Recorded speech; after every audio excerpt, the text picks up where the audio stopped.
Hyrox é o novo CrossFit? No vídeo de hoje, o porquê dessa nova modalidade estar se tornando uma febre mundial. Febre mundial, Axel? Será que você não está exagerando um pouquinho? Bom, a expectativa é que esse ano mais de 650 mil pessoas participem de uma competição de Hyrox. Se isso não pode ser considerado uma febre mundial no cenário fitness, eu não sei o que pode. Mas para fazer esse comparativo entre Hyrox e CrossFit, primeiro a gente precisa lembrar o que é e como foi a onda do CrossFit. A definição do CrossFit dada pelo seu fundador Greg Glassman é a seguinte: movimentos funcionais constantemente variados, performados em alta intensidade. O treino é composto por 3 tipos de movimentos diferentes. A gente tem os ginásticos, que são movimentos com peso corporal. Então, bar muscle up, burpee, agachamento livre são alguns exemplos. Aí a gente também tem os movimentos de levantamento de peso, que no CrossFit é qualquer movimento onde você trabalha com uma carga externa, desde o wall ball, que era o bell swing, dumbbell snatch, que é o halter, ou movimentos com a barra, snatch e clean jerk. E por último, a gente tem os movimentos monoestruturais, que são movimentos cíclicos, como corrida,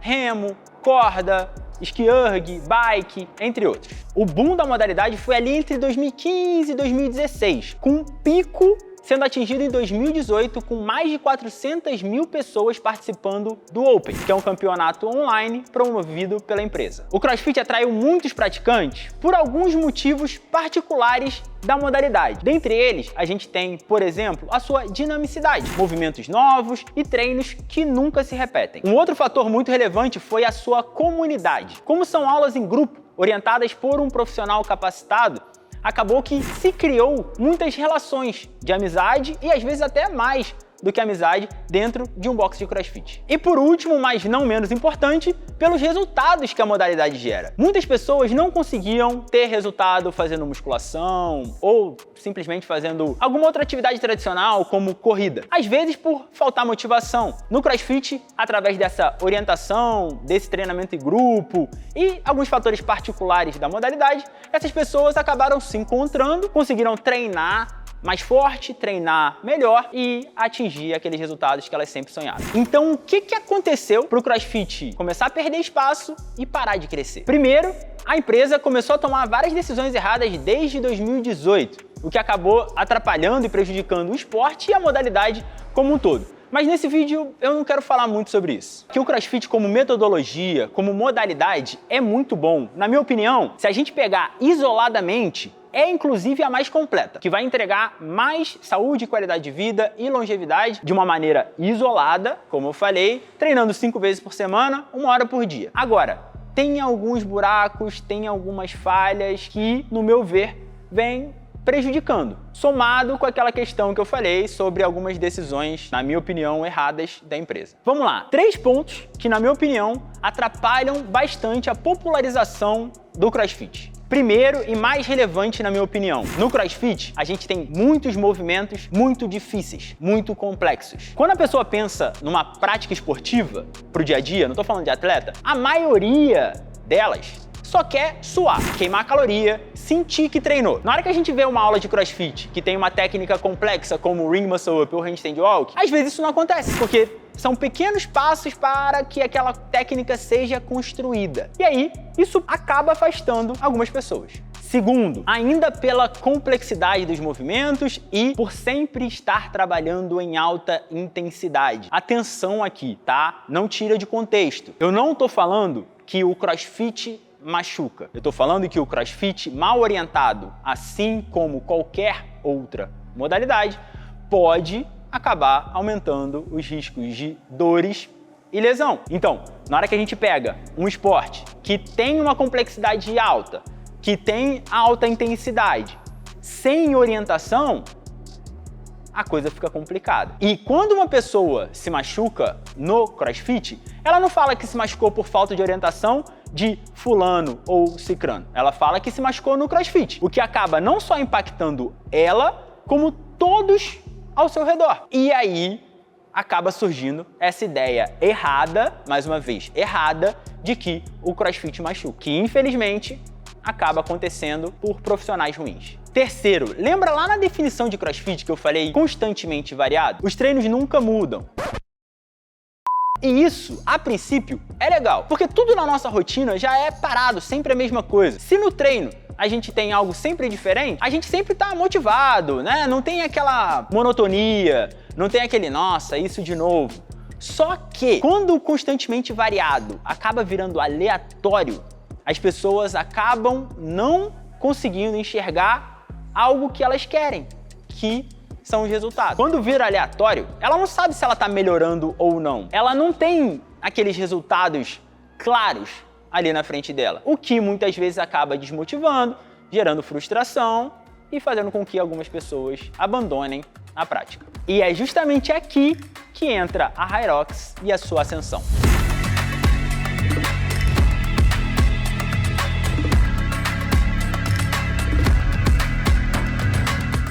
A modalidade foi criada em 2017 e por mais que os fundadores insistam que não foram inspirados no CrossFit, que não levaram o CrossFit em consideração hora nenhuma, eu não acredito nisso. Mas vamos lá, HYROX é uma fitness race, é uma corrida fitness, traduzindo literalmente para o português. Composta de 8 km de corrida, entre cada quilômetro uma estação de um movimento funcional.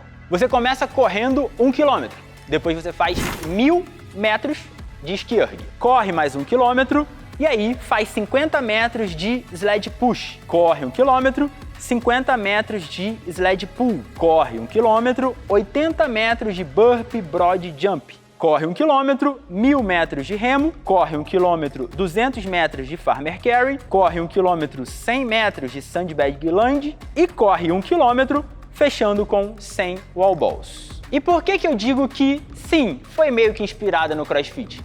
Porque nenhum desses 8 movimentos funcionais eram populares antes do CrossFit existir. Agora, por que a HYROX está fazendo tanto sucesso? Na minha opinião, porque os fundadores focaram em justamente eliminar aqueles 3 pontos negativos, entre aspas, que eu levantei sobre o CrossFit. E ainda dá uma ênfase na corrida, especificamente, que é o esporte mais praticado do mundo e que vem crescendo muito nos últimos anos, desde a pandemia. Vamos parar para pensar com calma em cada um dos 8 movimentos da HYROX. Eu não vou ficar falando da corrida toda hora, tá?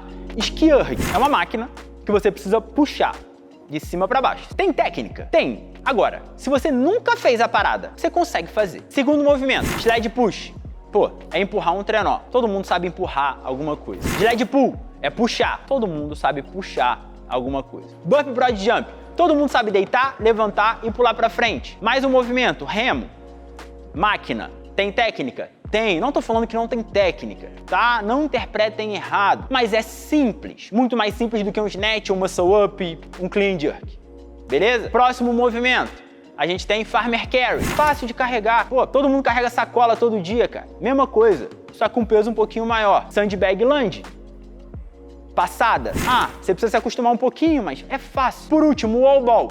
Aí a gente pode falar que é o, assim, desses 8 mais complexos, mas na hora que a gente pensa em comparação com a complexidade dos movimentos de CrossFit, continua sendo bem simples. É agachar e jogar a bola no alvo. Então, meu ponto aqui é o seguinte: nenhum desses movimentos tem uma técnica muito complexa. Com 5, 10 minutos de prática, você já consegue fazer relativamente bem. Nenhum desses movimentos é muito dinâmico e tem um alto grau de impacto, que acaba trazendo aquela demanda no corpo que pode gerar dor e lesão. E por último, são poucos movimentos. Depois que você aprendeu, você vai ficar repetindo basicamente aqueles movimentos. A corrida também é sempre a mesma. E o teste, aqui vem o principal, o teste é sempre o mesmo. Então, você fez uma vez, repetiu daqui a 3 meses, tá claro se você evoluiu ou não. Um outro ponto que também considero relevante para essa ascensão do HYROX, a organização. Em uma entrevista que eu assisti com um dos fundadores, ele disse, inclusive ele foi atleta olímpico, e ele disse que queria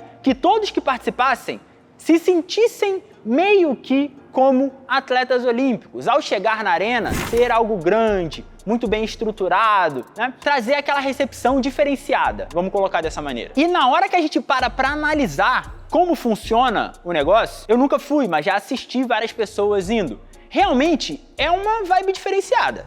Você tem toda a estrutura de check-in, você deixa lá a sua bolsa, você tem uma boa área de aquecimento. A arena da corrida, as arenas, né? Porque gira o mundo inteiro, são muito boas, são novas, reformadas, os equipamentos são muito bons, sempre novos, sempre de alta qualidade.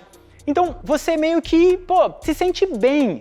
Então não é à toa que tem gente viajando ao redor do mundo inteiro para participar de uma corrida de Hyrox. Mas Axel, uma dúvida, você acha que é modinha ou o Hyrox veio para ficar? Vamos lá, como competição, como evento, para o público geral, eu acho que eles mandaram muito bem, estão mandando muito bem. Se continuarem desse jeito, tem tudo para continuar tendo sucesso no futuro, sem dúvidas. Como metodologia de treinamento, eu ainda não finalizei os cursos, então eu não tô com uma opinião muito bem fundamentada. Eu vou falar mais baseado no que eu tenho visto até agora. Tem alguns buracos, tá? Falando como profissional de educação física, como treinador, tem alguns buracos. Por exemplo, mais buracos do que o CrossFit. O trabalho de força não é tão enfatizado. E eu não tô falando que você precisa ter uma carga absurda, mas a gente sabe que força é uma variável, uma capacidade muito importante para saúde, qualidade de vida e longevidade. Eles limitam equipamentos como kettlebell, dumbbell, não fazem a utilização de barras. Mais uma vez, não que seja necessário, mas pode deixar alguns buracos na metodologia. Agora, como esporte, e aqui eu tô falando de atletas de elite, eu acho que tem tudo para dar certo se eles começarem a fazer algumas mudanças. Hoje, a premiação para os atletas de elite é muito baixa. Então, não é algo que capacite a pessoa de viver do esporte. Eu acho que tem que ter esse lado para se tornar realmente um esporte profissional. Outros pontos que eu acho que precisam ser trabalhados: mídia, transmissão. Eles estão fazendo um bom trabalho, mas não tão bom assim. Tanto que os seus canais nas redes sociais, as suas transmissões ainda não pegaram tanta atração. Mas assim, são pequenos detalhes, né, que podem ser resolvidos, podem ser solucionados sem muita dificuldade. Uma observação importante, principalmente para quem faz CrossFit, para quem veio do CrossFit e está assistindo esse vídeo. Eu sei que a gente acha monótono. Eu acho monótono de assistir. Eu vou assistir alguma transmissão, eu fico passando para frente para descobrir o que aconteceu logo. Só que para pensar em todos os outros esportes, cara. Quantas pessoas assistem uma maratona? Quantas pessoas assistem um Ironman? Então, toma cuidado para não achar que esse nosso viés que veio do CrossFit é algo muito relevante e que por causa disso a parada não vai virar, entendeu? Para fechar, uma informação e uma reflexão importante aqui. Hyrox, assim como o CrossFit, é uma marca, mas os seus fundadores, pelo que eu vi até agora, estão interessados em realmente ajudar a desenvolver o esporte fitness racing, corrida fitness. E se isso realmente acontecer, se isso der certo, pode se tornar um esporte olímpico, diferente do CrossFit. Por ser constantemente variado, por ser literalmente um esporte e uma empresa, o CrossFit nunca poderia, nem nunca poderá se tornar um esporte olímpico. Se a gente pega os fundadores da Hyrox investindo nesse outro lado, do desenvolvimento do esporte, a Hyrox vai ser uma liga. Outras ligas podem surgir. E aí, você pega uma corrida fixa, você monta uma diferente, mais fixa, cria uma federação, como eu falei, pode se tornar um esporte olímpico. E na hora que se tornar um esporte olímpico, caso se torne um esporte olímpico, aí a parada muda completamente de figura. Visibilidade, patrocínio, dinheiro, de uma maneira geral. E tudo isso leva ao crescimento e expansão dessa modalidade, desse novo esporte. Bom, galera, vamos ficando por aqui. Não sei se vocês repararam, mas atrás de mim tem uma esteira da Brave, tem anilhas, kettlebell, caixa, coisas que eu uso na minha preparação, tanto para CrossFit quanto para Hyrox. Se você estiver precisando de algum desses equipamentos, aqui na descrição você encontra todos eles com uma condição especial. Só entrar em contato lá com a galera da Brave. E se você gostou desse vídeo, deixe seu like, se inscreve no canal e aqui em cima tem um vídeo mostrando como é participar de uma competição de Hyrox que eu fiz aqui em São Paulo. Acho que você vai gostar. Valeu, um abraço e até semana que vem.